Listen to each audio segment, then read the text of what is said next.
Welcome to the Money Girl Podcast. I'm Laura Adams, a leading personal finance and small business expert and award-winning author. I've been hosting this show since 2008, and I'm thrilled that you're here. I'm thrilled to have you as a listener. No matter what you want to achieve with your money, it all starts with financial literacy. This show is for everyone who wants more financial wellness, knowledge, tips, and down-to-earth practical advice, no matter your age. My goal here is to help you live a healthy and rich life by making the most of what you have, planning wisely for the future, and making smart money decisions. Being a wise money manager and building wealth is a marathon, not a sprint.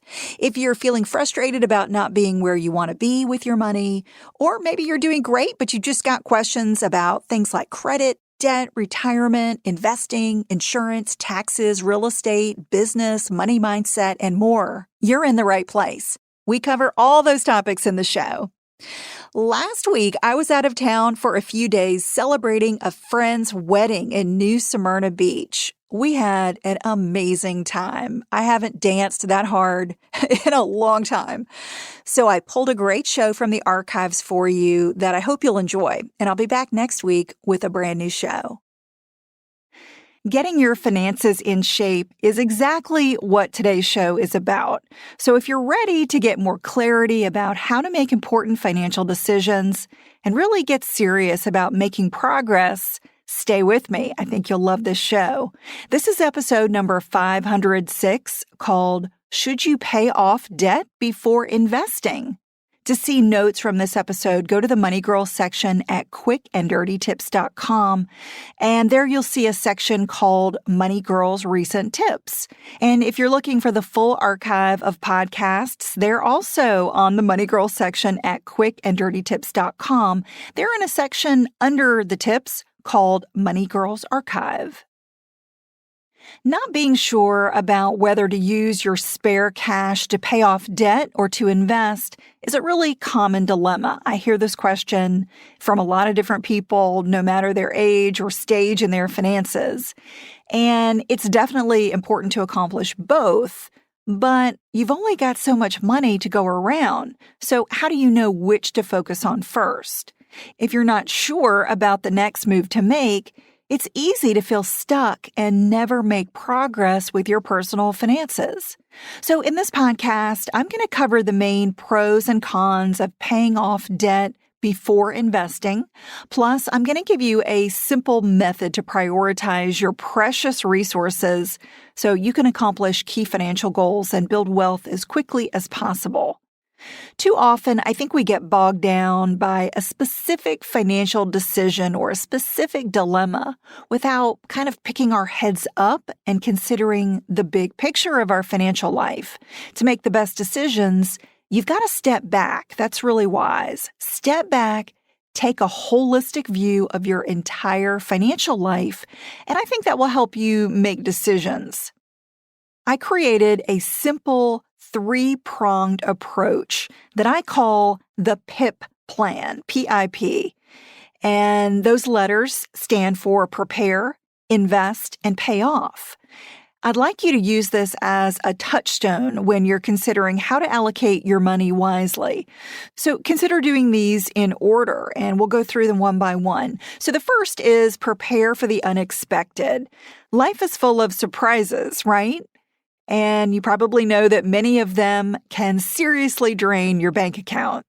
So before spending a dime on debt or investments, ask yourself if you're really prepared for the unexpected. In an instant, you could lose your job, you could see your business income dry up, you could get a serious illness, lose a spouse, or experience a natural disaster.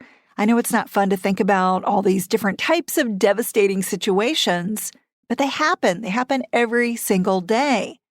While no amount of money can reverse these types of tragedies, having a financial safety net can make them so much easier to cope with.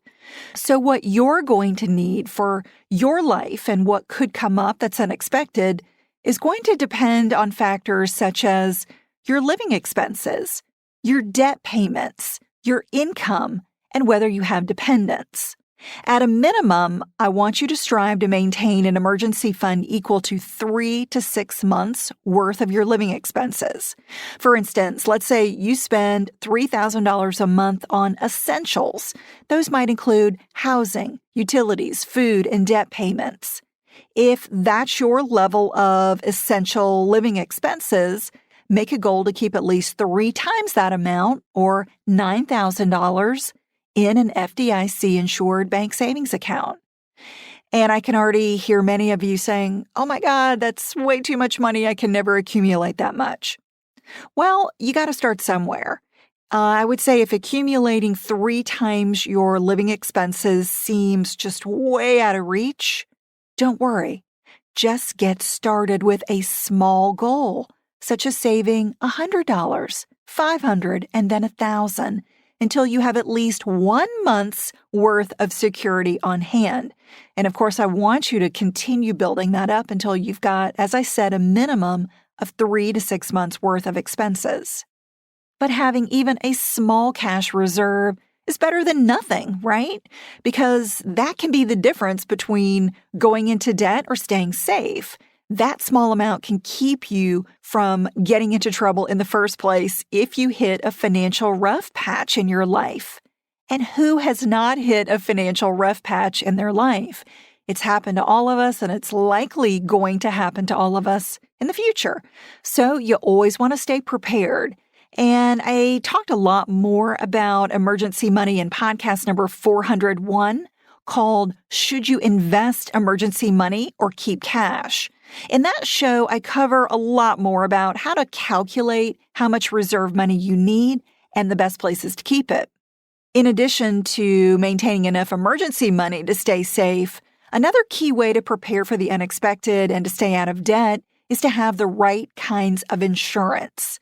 Being underinsured or uninsured means that a disaster, a theft, or an accident could wipe out everything you've worked so hard to earn and could jeopardize your entire financial future. For starters, if you drive, even if you don't own a car, you could hurt someone and you could get sued for expensive injuries and medical payments. Having just the minimum amount of liability on your car insurance oftentimes is not enough. For instance, if you're in Florida, you're only required to purchase $10,000 in auto insurance liability. If you were found guilty for injuries totaling, let's say, $100,000 to someone, you'd be on the hook for the balance of $90,000. You could get into a lawsuit. They could garnish your wages. It could be a really bad situation.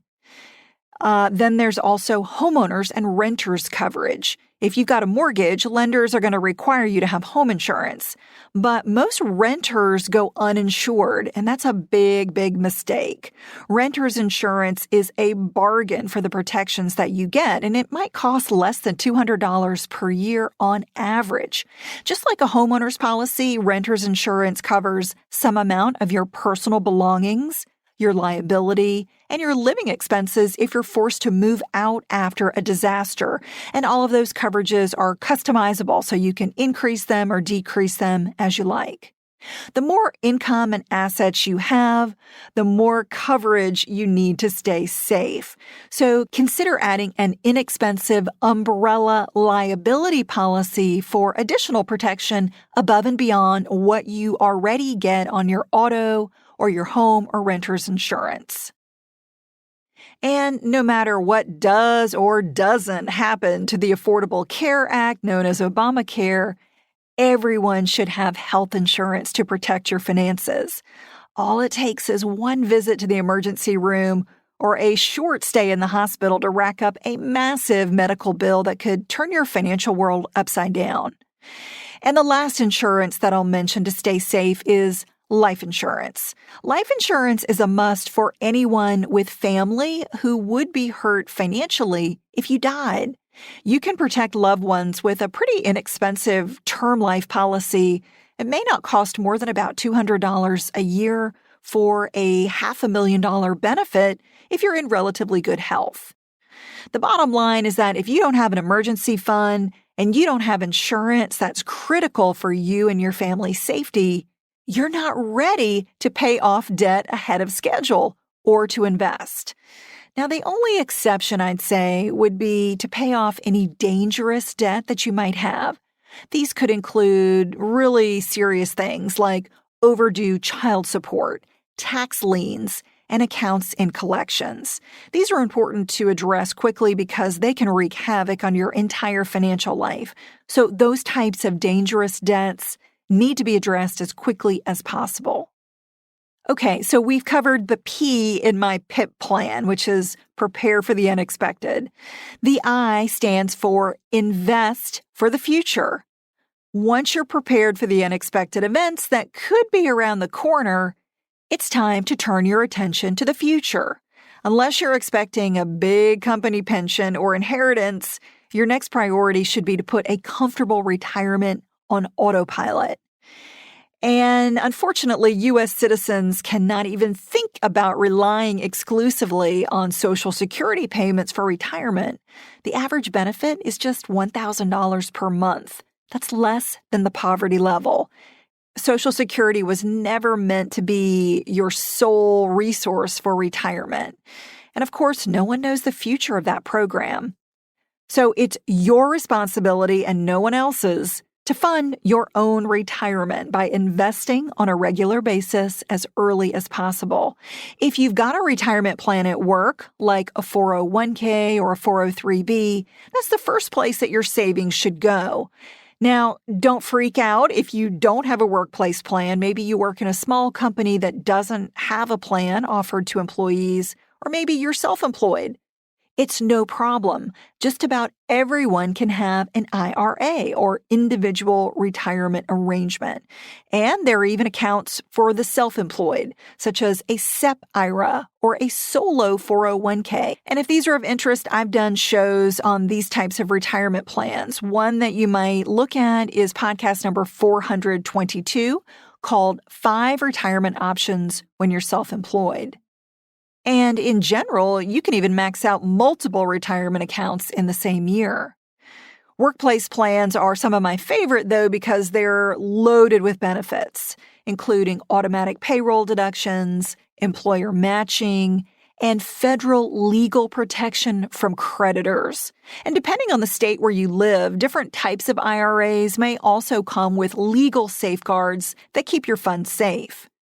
So I want you to make a commitment to yourself right here and right now to always invest a minimum of 10 or up to 15% of your gross income for retirement each year. If you do that consistently for decades, it's actually easy to accumulate at least $1 million to spend in retirement. So until you're regularly investing some amount for retirement, even if it's a small amount, don't think about paying off debt ahead of schedule. Put your retirement first. Put your own future ahead of creditors. Otherwise, you risk getting started too late, and you may not have enough time to catch up and build enough wealth to live on after you stop working. Okay, the third part of my PIP plan is to pay off debt. After you're prepared for the unexpected, and after you're consistently investing for the future, it's time to tackle your debt. But you need to be aware that not all debt is created equal, so you need a strategy to choose the best accounts to eliminate first. Your goal should be to figure out what's more profitable, saving the interest that you're currently paying on a debt, or investing money with the expectation that it will grow. You've got to ask yourself, which option brings me the highest return on my money? In some cases, it's going to be crystal clear. In some cases, it's a little more hazy. And that's because paying off debt gives you a straightforward, guaranteed return. For instance, let's say you're carrying debt on a credit card that charges a really high interest rate. It's charging you 26% annually. So if you pay that card off, you're going to get an immediate 26% return on your money. That's awesome. You'd be very hard-pressed to find an investment that would pay you 26% after taxes.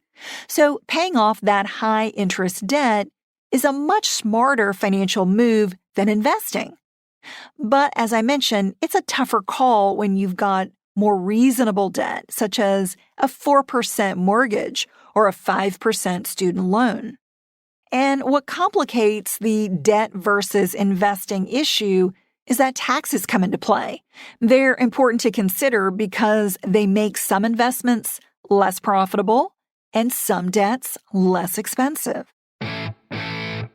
There are only a few tax-deductible debts that you might have, and these include student loans, mortgages, home equity loans, and home equity lines of credit, or HELOCs. So they're basically either student loans or some type of mortgage. Some amount of interest that you pay for these debts can be deducted from your taxable income, which reduces the amount of tax you owe. And this is important because that reduces the interest rate that you're paying. So in other words, a 4% mortgage actually costs less on an after-tax basis, assuming you claim the mortgage interest tax deduction. The only requirement for eligibility is that you itemize deductions on Schedule A of Tax Form 1040. And the after-tax rate that you end up paying depends on your tax filing status and your income. Here's an example.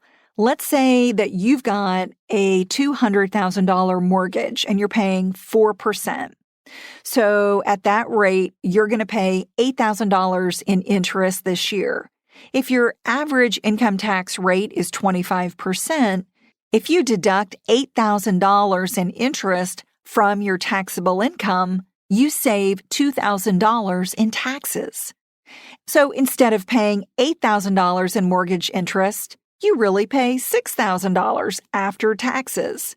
Dividing the real amount of interest that you pay by the mortgage balance gives you a real interest rate of just 3%, not 4%.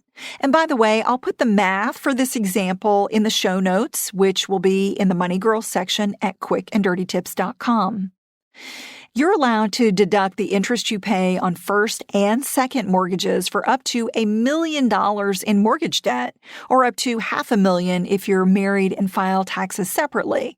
And the limits are lower for home equity loans and HELOCs. If you use one of those types of loans to buy, build, or make improvements to your home, you can generally deduct interest on debt amounts up to $100,000 or up to $50,000 if you're married and file taxes separately. And if you're interested in learning more about HELOCs, I did a recent show. It was number 496, where I interviewed a HELOC expert if you want to dive into that topic further. Now, the same calculation works for student loans, except that there are several annual limits to keep in mind. To be eligible to take the student loan interest deduction in 2017, you must have modified adjusted gross income that's less than $80,000 for single filers, or less than $160,000 for joint filers. And by the way, there's no income threshold to take the mortgage interest deduction. That's available no matter how much you earn, as long as you itemize deductions on Schedule A. And for student loans, there's also a much lower limit on how much interest you can deduct compared to mortgages. You can only claim a total of up to $2,500 of interest each year on federal or private student loans for you, your spouse, or your dependents. So let's say that Jennifer has a student loan balance of $100,000 at 5% interest. That's costing her $5,000 this year. She and her spouse earn $150,000 and file a joint return, so that makes them eligible to take the student loan interest deduction. If they pay an average income tax rate of 20%, the $2,500 deduction will save them $500 on their taxes. Now, instead of paying $5,000 in interest, Jennifer pays $4,500 after you factor in that $500 savings that she's getting on her taxes. If you divide $4,500 by her loan balance of $100,000, her student loan interest rate after taxes is reduced from 5% down to 4.5%. Now, you've got a basic understanding on how tax deductions cut the interest rates that you pay for mortgages and student loans. Unfortunately, other types of debt like credit cards, store cards, car loans, personal loans, and payday loans do not come with tax deductions. So their rates don't change on an after-tax basis. That's why, as I previously mentioned, a credit card charging you 26% really cost you 26% because none of the interest is deductible. To correctly evaluate whether to pay off a debt early or to invest your money instead, the first step is to figure out what you're really paying for it after taxes. Then you compare it apples to apples to the money you could earn after taxes by investing and see which option is more profitable. So now let's talk about how taxes affect your investments. Most investment earnings are taxable, except for those owned inside a tax-deferred or a tax-free qualified retirement account, such as an IRA or a workplace 401k, which is one of the reasons I'm always recommending these accounts. They come with really great tax benefits. Let's say you've got plenty of emergency money sitting in the bank. You invest 15% of your income for retirement, and you've still got $200 a month left over. You're wondering, what do I do with it? Well, first, use it to pay down any debt with double-digit interest rates. So these are probably credit cards, payday loans, and maybe car loans. And if you don't have any high-rate debt or dangerous debt, pat yourself on the back. You are in a really great position. Now is the time that you should entertain the idea of paying off tax-deductible debt, like these mortgages and student loans that we've been talking about. So go back to my earlier example of a 4% mortgage that really costs 3% after taxes. Paying it off early gives you a guaranteed 3% annual return. The question to ask is, can I find a more profitable way to use my extra money to yield a higher after-tax return? And I believe that you can earn more by investing than paying off the typical mortgage. It's not difficult to find investments that would give you a higher return, even when you take fees into account. But investing always involves some amount of risk, so there are no guarantees. In my opinion, a good choice would be to invest your extra $200 a month in a Roth IRA, which allows your earnings to grow tax-free, and that maximizes your return. You'd only pay income taxes on money in the year you make Roth contributions, and then you get to withdraw them in retirement with zero taxes due. So let me summarize here, and I'll cover some pros and cons of paying off debt before investing. When you've got debt with double-digit interest rates, like a 12% credit card or even a 10% car loan, there's no debating that your best financial move is to wipe it out when you've got extra money. But before you prepay a low-rate debt that also comes with tax deductions, I want you to consider some various pros and cons, because the benefit is not quite so clear. You might come out ahead investing.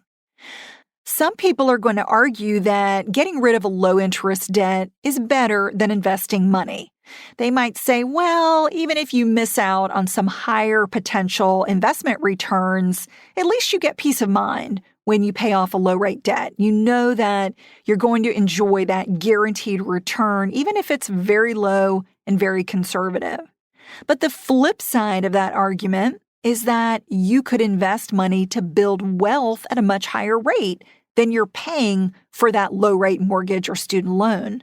Plus, paying off a low-interest loan early could leave you cash poor in the case of an emergency. So think about it. Once you sink money into paying off a mortgage or a HELOC, it could be difficult or even impossible to cash out your home equity if you needed it.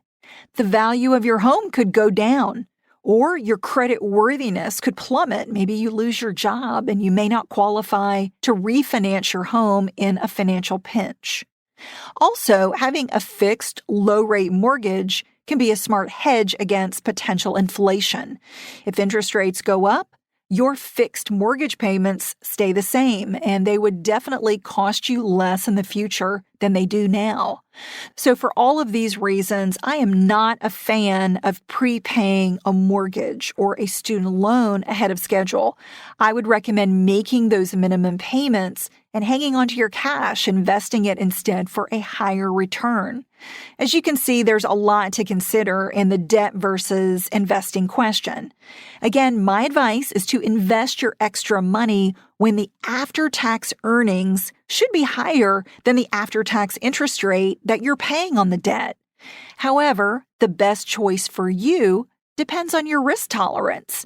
We call it personal finances because it's personal. We're all different.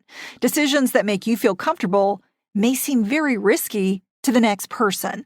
So if you still feel conflicted about the debt versus investing issue, one solution is to do both. You could send half your extra money to prepay a debt and half to an investment. And once again, if you've got high rate debt, there's no debating it. You need to get rid of that high rate debt before you invest. So we're only talking here about prepaying low rate debt like mortgages and student loans.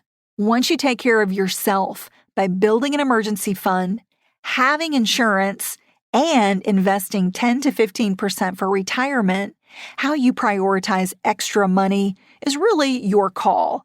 The best advice I can give you is to get very clear about your financial goals. What do you want to accomplish?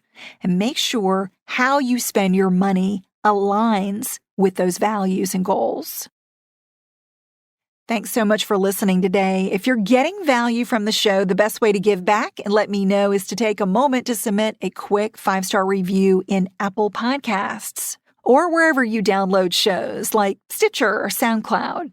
And if you want to keep the money conversation going with a thriving community of thousands who are taking their financial game to the next level, you definitely need to join us in my private Facebook group called Dominate Your Dollars. Check it out over on Facebook or request an invitation by sending me a text message for immediate access.